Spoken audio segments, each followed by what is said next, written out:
How's it going, ladies and gentlemen? Welcome to another one of our tips videos where I help you become an awesome player. My name is Kingpin, and in this video I'm going to go through one of my solo strategies that's a balance of aggressive and slow play.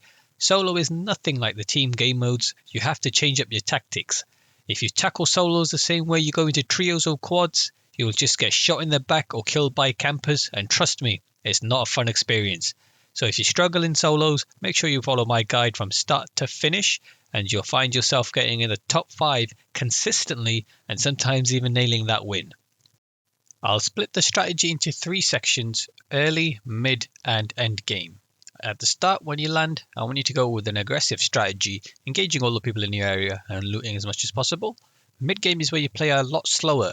It's tempting to move around into different areas when you don't see anyone, but that can get you killed because people camp really hard in solos and they'll be set up in all sorts of different places. Finally, the end game is where you use a mix of aggression and slow play. You have to be careful of moving around, but sometimes a risky push can get you into a winning position. But let's start with the landing. I recommend landing inside the zone, but not in the center. The middle is dangerous because you can get attacked from any angle and it's difficult to watch all around when you're by yourself.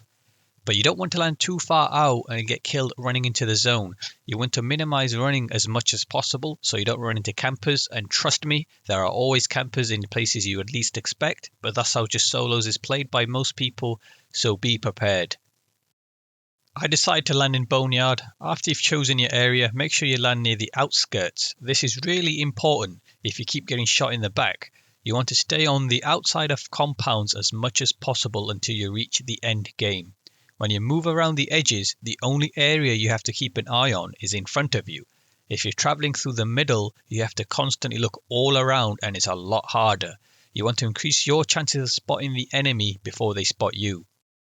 So after landing, my focus is clearing out the people that have landed with me and looting to get that loadout. You want the loadout ASAP so you don't get spotted by UAVs and heartbeats. On the topic of the loadout, I use Ghost, Cold Blooded and Amped. I'm currently trying out Tracker, but it doesn't seem that effective because people don't seem to move much in solos. I also advise using the Heartbeat as you'll run into a lot of people without perks and you can just pick up easy kills.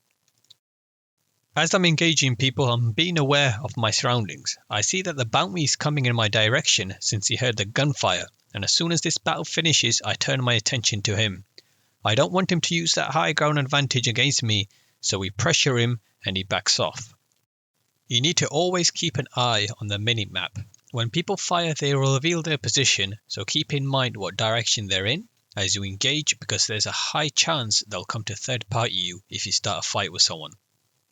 But our bounty backs off and we find a guy whose loadout lands on the pipes, and instead of trying to quietly find a way up, he decides to shoot at it, reveals his position, and we get the kill, we get his cash, and we get our own loadout in. And as I recommended in my other videos, I call an AR in as it will allow me to engage people at close and long range.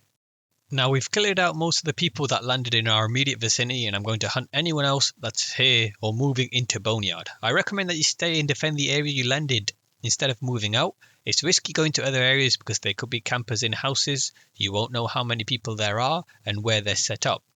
Luckily, I have my loadout and I see this guy on the Heartbeat. If I didn't, I could have easily run past this guy and got shot in the back. If you do decide to attack another area, make sure you have your loadout first and crouch a lot when approaching places where lurkers could be camping, because they'll definitely be waiting and listening to footsteps. Notice my little jump on the high ground. It meant I had a clear view and this guy couldn't get away. Now I get a bounty target on me and engage in a fight. Unfortunately, as I'm engaging, I get shot by someone else from behind. I get distracted and sent to the gulag. A little trick I like to use in the gulag is to look one way before it starts and run in the opposite direction, because everyone thinks you're going to run in the direction you're pointing and you can catch them off guard. After winning, I spawn above where I died and see there's another loadout there. So instead of landing somewhere else and starting from scratch, sometimes it's worth taking a risk and getting your stuff back. I don't know what happened to the guys that killed me, but I get my weapons, ammo and loadout, then head towards the zone. I set up in a high position at train station and wait for the zone to come in so I know where to move. Guys, you need to be using your map and planning your route into the next circle. Don't go blindly in. Think about where the high ground positions are and where enemies could be set up. I notice a danger area which I'll have to cross and there's no cover there whatsoever. If someone sets up on the other side, it's an easy death for me. So like I mentioned in my previous tips video, I decided to use a vehicle to cross. I had a choice of a buggy or the truck, and as the truck offers more protection, I chose that even though it was a longer route around, but I knew I'd make it in one piece. So as I'm about to stop, I see a guy in the corner of my screen and decide not to engage him.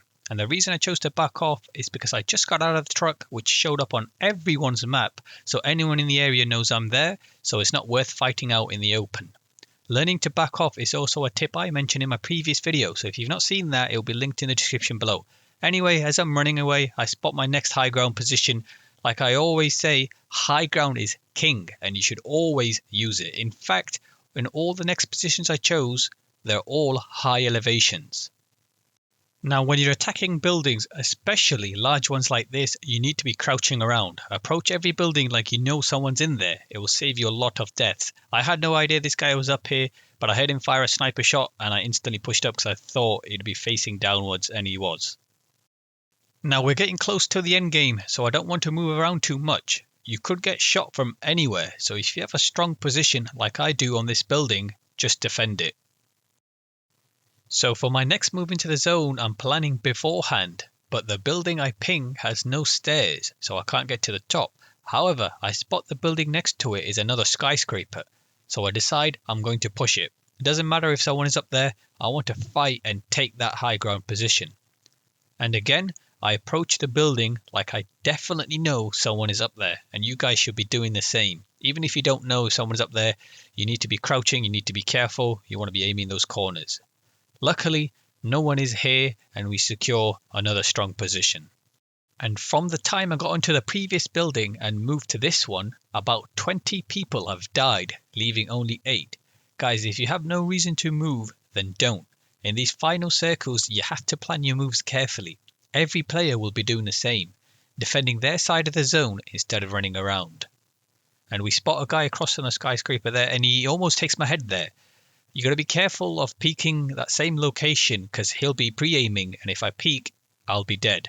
Instead, I choose to attack from another angle and we get a cracking shot and take him out. Now I'm planning my next move into the zone, and I can see that from this height we can get on top of the building we originally pinged. And there's no stairs to the top, meaning no one can sneak up and shoot us in the back. Because we kept moving from high ground to high ground, we've always been safe and the other players are fighting it out on the ground. All I have to do is be patient and there won't be many people left. I do use the high ground to peek around and see where enemies are, but you have to be careful. Don't peek too long or you'll get sniped. I take out the guy going for the self-revive and see another enemy there. Now there's 3 of us left, so I've got one guy in front of me and I saw the other guy at the building on the opposite side. You usually want to wait for the other 2 to start fighting before you engage so you can third party them. But luckily, one guy dies and it's a 1v1. I've got an entire video talking about how to play final circles, so I won't go into too much detail here. I'll link that video in the description if you want to check that out. But a 1v1 can be a tense situation. It gets your heart pumping and hands shaking, but you have to be patient. Try to stay on the higher elevation, use cover, and make sure to look all around if you're not sure where the enemy is. I decided to jump off my higher ground because if I left it any later and he came closer, he could have just shot at me while jumping off. I spot him coming to the left, he goes for a little flank, but we spot him nice and early and now we've got him pinned. I just keep an eye on both sides as we're fighting it out. I don't let him just sneak up on me like on this left side over the wall. I'll go check that he's not there, check the other side. And we get the down on him. That was a little bit risky by me because I left cover there to challenge him and he had cover. But thankfully we get the kill in the end and we win the game. To recap guys, you want to be aggressive at the start, engage the people in your area and loot to get that loadout as fast as possible. But be smart, if you have the opportunity to peacefully loot and get the loadout, do so before going out and engaging someone. The loadout is your priority. Then at the mid game, you want to take it slower. Pick your battles carefully, try not to move unless you absolutely need to.